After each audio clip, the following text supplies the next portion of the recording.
哲哥，这一次日本是完完全全动了起来，而且我们刚刚讲，他这一次警戒心非常非常的强。这一次我们第一次看到，他竟然发了这个所谓的后发地震注意报。我们只能说，日本在对待每一次灾难的时候，他们都会去反省非常多的事情，而且会建构一个真正的 SOP， 真的是不能再有任何一次这种惨痛的经验。没错，那么这次规模7.5已经强过我们的921大地震了。对，但是为什么？那么它的这个灾害受灾的人数呢那么少才30几个人受伤嘛？其实，在另外南美洲的智利也常常发生规模8以上的地震，但是也是因为它发生在外海，然后再加上它的地处偏远，所以它的伤亡没那么大嘛。对，那赵尔，你知道今年死亡人数最多的地震发生在哪里？今年死亡人数最多的地震，3月28号，规模7.7，发生在缅甸，总共死了5360个人。为什么？因为它是浅层地震，它只有这个地表大概离地表10公里。然后呢，第二个地震呢，刚刚那个规模7.7还死了5000多人。今年另外一个会让大家吓一跳，为什么？规模只有6.0，但是8月31号的时候呢，在阿富汗。它也死了3205个人，因为它也是浅层地震，它只有8公里，再加上阿富汗的建筑比较不耐震，所以死了这么多人呐。所以呢，事实上呢，那么为什么日本会对地震？日本是火山多地震多嘛？因为日本跟有一个地震有关系，改变了整个日本政府跟日本人的想法跟防震的观念全部改变，就是所谓的1995年的。淡路，也就是阪神大地震。阪神大地震，对，阪神大地震从哪里来的？淡路岛，我还后来事后还特别去淡路岛过。当时这个规模7.3的地震它发生的时候刚好在1月17号，3个连休后的隔天准备要上班。不过它是在早上5点46分发生的。如果是在上班的过程当中发生，我跟你讲，死亡人数会更多。为什么？单死的人数6434个人。43792人的受伤倒塌跟烧毁的这个房子呢，总共689776户。为什么阪神大地震会造成那么大的一个伤害因为在此之前，大家都认为日本人都认为关东大地震好可怕，对不对？对。所以认为关东大地震以关东为主了，都把这个相关的防震都集中在关东。没有人想到关西会发生这么大的地震。淡路岛当时在新建的明石大桥，那个后来我还特别到明石大桥，还跟我太太下去走明石大桥。新建中的明石大桥，在这个地震因为地壳的变动。当时新建中的明石大桥多了1公尺出来，也就这座桥建了，真的建好了，拉了1公尺出来那除此之外呢，当时那么整个日本呢，有80%以上的人是被压死的，就像我们现在看到的很多的那么柜子啦、衣柜啦、书柜啦、家具啦，还有。日本人喜欢用木造的房子，或者上面呢用很厚重的瓦片，故意从那搬过来压死了日本人。所以呢，在这次的阪神大地震呢，有整个大改变。当时最令人觉得非常可怕的是什么？高架桥，你还记不记得那个高架桥整个崩掉？对，3层楼那样压下2层楼，再往下压下来，要不然就是高速公路整个朝同一个方向整个倒下去，就像这样。总共吓人呢。岛的这个长度长达635公尺。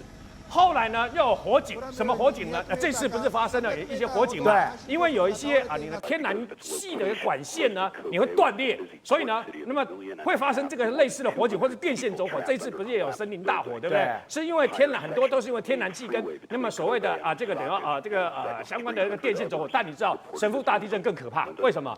因为这一次马上把扑灭嘛。对，神户大地震，它因为事先没有想到，没有规划它的消防栓所在的下面的储水槽，没有办法收集到水断水了，所以你消防栓、消防队没有办法用那个消防水管把水弄出来，所以他们用怎么办？甚至于可怜到用接水管之外，接了7公里之外，还有人用提水桶的方式救。到后来，因为连消防车都进不去，因为整个垮了以后呢，道路乱七八糟的，没有规划，没有防火巷的观念，所以后来他们甚至于被迫消防队放弃灭火。为什么呢？因为就让它隔开一个防火区域，让它整个烧掉。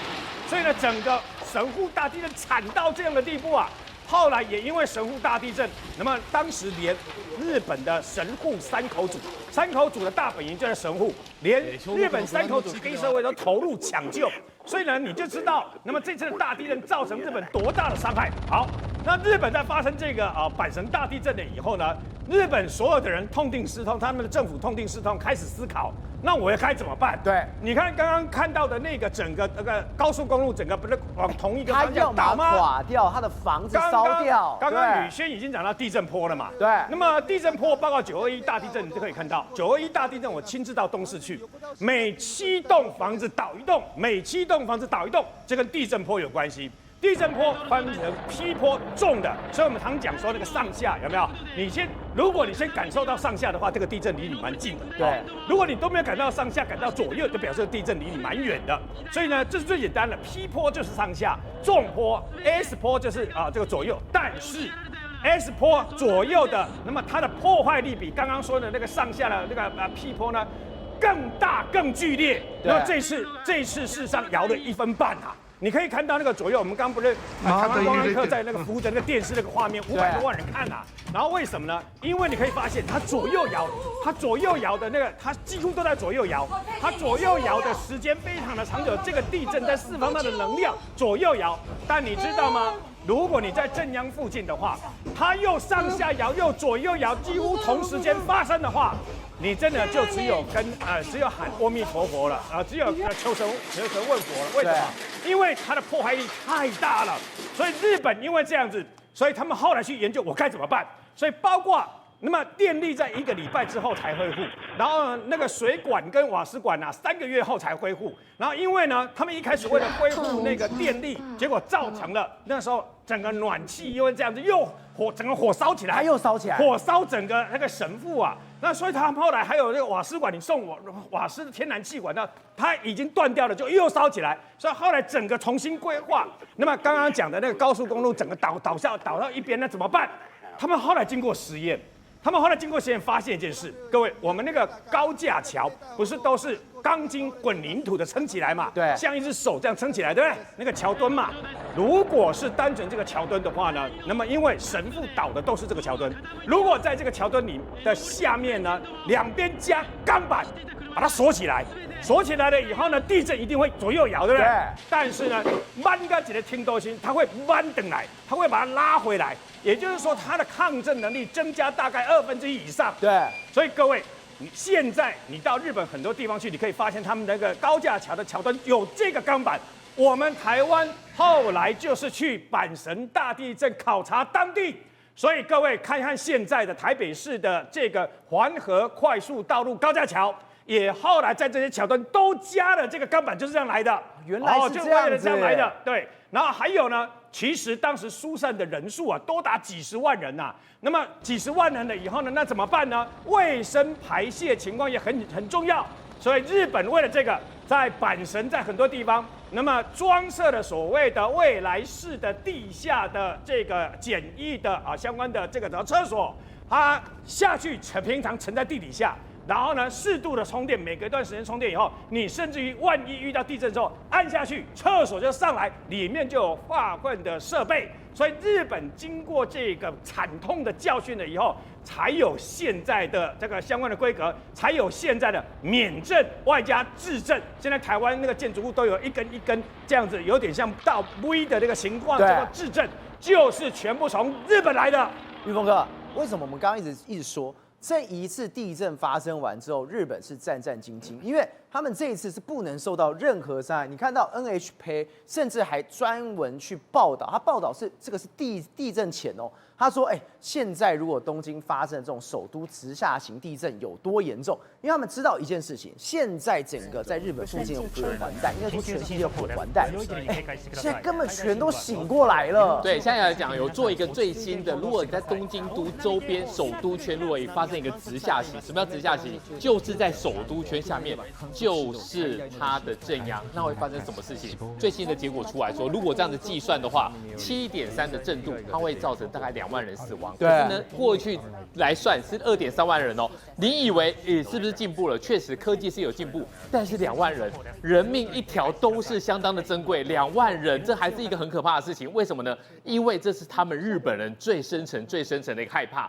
你看到日本整个地形就在哪里？就在火环带。火环带是什么呢？你可以看一下哦。你看每一个点就是发生了一个地震。你在这个火环带、西太平洋、东太平洋，你在绕的这个地方来说的话，代表什么意思？代表板块的推挤。这个地方永远都有一些地表的活动，永远都有地震，永远都有会让人家吓坏的东西。你看哦，这是什么？这个是夏威夷的吉劳雅火山。你看它的爆发，你会觉得非常的惊悚。可是你知道吗？这是从去年到目前为止这种画面的第38次。你第一次看到的时候，天哪，夏威夷又火山爆发了。可是当你到第38次的时候，你会觉得它怎么一直在爆发？日本的圣山、富士山只有一个火山口，而这个是什么？1、2、3，它有3个口。原本呢，它炸出来之后呢，发现说它距离地表太近了，就炸出来一个3重的喷泉，而且跟一般的不一样。为什么呢？其实如果你地表很厚的话，你出来之后会慢慢的融下来。为什么？因为你会有化学作用，这个直接就炸开了。那这个除了3重喷泉以外，你看这是什么画面？这原本是他们的一个远端的 camera 要监控，结果没想到呢，监控到一半。喷太远，就直接把 camera 给融化了，直接阵亡了。他在监控的过程当中，他也受不了了，就直接阵亡了。另外来讲的话，在熔岩柱旁边还形成一个旋转的火山灰龙卷风。为什么会这样？因为它不停的炸，炸到最后火山灰聚集之后呢，当有一个风向转变，它就变成火龙卷，而这个火龙卷上面都是火山灰。幸好夏威夷那个地方。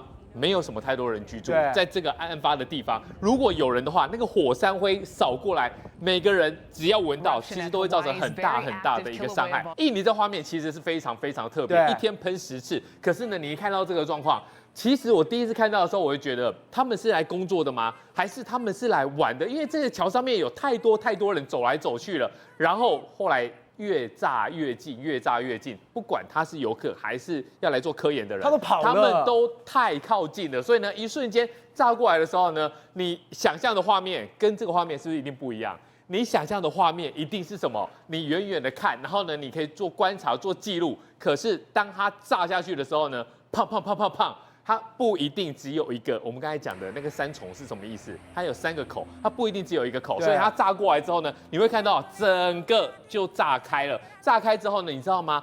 最远经过统计，它在13公里外，在这火环带里面哦，不管东太平洋、西太平洋，每个地方都有，全部都醒过来了。我告诉大家一件事情，醒过来了。因为他们不停的这个地震之后呢，就会变成一个地壳很活跃的一个活动，而这个就呼应到我们前面刚刚第1章讲的，为什么日本要一直重新的计算，要一直来规划说，如果发生直下型的地震，那该怎么办？因为时间差不多了，不管是100年的周期，不管是400年的周期，你这2个环算下来，时间都差不多了。如果真的发生的话，其实难以想象，为什么呢？因为400年的周期、100年的周期，这蓄积的能量都非常的大。再来，首都这边的直下型有一个很可怕的一个事情，是日本他们为什么会这么害怕？他们很多日式的平房，而这个日式的平房如果炸下去之后，你这些有耐震的很多是新的，那如果耐震系数不足的，旧的频繁呢就倒下去会发生一个事情，像瑞德哥刚刚讲的，你会有火灾，你的油气会变成火焰，而这个来讲，面对木造的平房，那个就是一个。啪！火烧千里，这就是一个难以收拾的一个灾难。所以为什么日本人对这个事情、对南海海潮、对火环带、对直下型的地震，其实都是非常的害怕？的确，我们刚刚特别讲到火环带真的完完全全醒过来。现在更我们觉得更害怕是什么？我从来没有想到阿拉斯加，不是很多的那种冰吗？很多什么之类，现在连阿拉斯加这么久没有发生地震的地方。阿拉斯加也醒过来了，对，这这非常诡异，因为在整个地球地表上，我们讲了有所谓的5口地震，这5口指的是什么？就是5大伤口。曾经呢，地球因为这些巨大的震裂哦，导致说整个地壳呢造成了我们讲了非常严重的变化，所以叫做5口。结果我没有想到呢，从1952年一路到2011年哦，从勘察加、智利、阿拉斯加、苏门答腊到日本海沟等等，这5口。陆陆续续在近年呢，竟然都发生了零星的地震，而且这些地震不是小震，要么呢是我们讲规模6，要么就是规模7以上。换言之，等于说大家会担心一件事情，吓死！这些曾经发生过5口，也就是规模9.0以上的地震，是不是真的要醒过来？会不会再度发生呢？因为就在最近，美国阿拉斯加，它跟这个加拿大的一个边际哈，它原本这边呢是有一个冰川，就像你现在看到的画面，非常的漂亮。它原本是一个观光景点，叫做哈伯德冰川，结果没想到近期竟然呢，在1964年发生9.2之后，最近发生规模呢7的地震。然后这个地震呢，大家会担心一件事情，第一个，这所在的位置就如同你看到的，每一个都是美丽的冰川。那你家里有冰块的，你都有印象嘛？你把它摇一摇也啊那，硬力下去。脆狗狗，所以呢，这些冰川会不会因为这样而产生严重的变化，导致说呢，因为它是整个冰河带一路的往下，还在推进当中，它是活着的冰川，还没有消融。但如果裂掉之后，不好意思哦，因为呢，在它上游里面，你知道有什么吗？有水坝，等于就是说，我们之前台湾是不是在花莲有堰塞湖？但这些冰川它原本所累积出来的堰塞湖，如果因为这个地震而导致说它可能楼长寸断，或者是另外又有破口，那短时间非常大量的湖水就会这样呢直接给宣泄下来。但我跟你讲哦，其实不只是美国阿拉斯加这边有很可怕的问题，你知道吗？就在西班牙附近呢，也出现了一些不祥的征兆。什么叫不祥征兆？大家知道吗？有一种鱼叫做龙宫使者。它叫做末日鱼。末日鱼，对，所以为什么叫末日鱼呢？因为你只要看到这个所谓的黄带鱼，就你看到这算小条的哦，对，它其实有那种非常大条，11公尺，看到你就鸡皮疙瘩那种的，代表说很有可能未来呢就会发生大地震，甚至灾难，甚至不幸，这是日本的迷信。结果呢，在西班牙的海岸突然间跑出这样的龙宫使者，甚至是呢在澳洲塔斯马尼亚岛这个地方。也出现一只莫名其妙自己搁浅在那边2.7公尺的龙宫使者，所以你连接到所谓的世界末日，当然这个是玄学之说，但你不禁联想到，不对，最近包括日本，甚至包括我们刚才讲的阿拉斯加、堪察加半岛，都会频频发生地震，因为像这种鱼哦，它原本是生活在哪里，你知道吗？为什么我们很少见？200到1000公尺左右的海域，对，换言之，它也算是中层的这种中层的，也不算是深层，但是中程度的，人类很少会去捕获到的。就像你看到像海蛇、海爪，就是这种的。那么为什么突然间呢，它都浮上来了？所以你看啊，东部强震，连台湾也有。对，我们讲台湾哦，这日本曾经试过的龙宫使者，对不对？那后来呢，台湾呢，在2025年9月，你有没有看到？这是高雄的一个渔民，他说我本来是要捕白带鱼，结果没想到捕到地震鱼。捕到龙宫使者，白带鱼小小一条啊，这个算大条也没多大条，就捕到一个这么大一条的。他就说呢，这个东西通常都栖息在我们讲1000公尺左右哈，所以呢，你的捕获到超过这个我们讲2米长的呢，代表大有问题，甚至是连菲律宾呢这个地方哦，也出现了3.5公尺，那没有仔细注意到，因为我们刚才那整个地震的环带哦，它是沿着地震带在我们讲的巡的，所以变成就是说全球各地，包括各地沿岸。也出现了这种类似的状况，所以它只代表一个概念哦，人类哦确实必须要加紧的警觉。虽然说末日不会马上来临，但呢防患于未然绝对没有问题。宏观取材，厘清真相，犀利精准，深入剖析，时刻掌握关键，新闻时事不漏接。老时段，新气象，我是钟浩和，关键时刻2.0，全新出击。